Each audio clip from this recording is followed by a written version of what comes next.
நேற்று நான் உன்னை பார்த்த பார்வை வேறு, நீங்காத எண்ணமாக ஆனா என்று.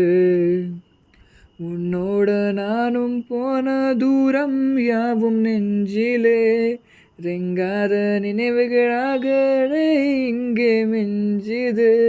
நூலை என்று பட்டம் போலே உன்னை சுற்றி நானும் ஆட, கைகள் நீட்டி நீயும் பிடிக்க காத்திருக்கிறேன்.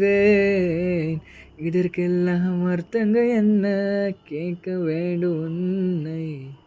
காலம் கை கூடினான் கதை போமா, கதை போமா, கதை போமா. ஒன்றாக நீயும் நானும் தான் கதை போமா, கதை போமா, கதை போமா. நீ பேச பேச காயம் மாறுமே.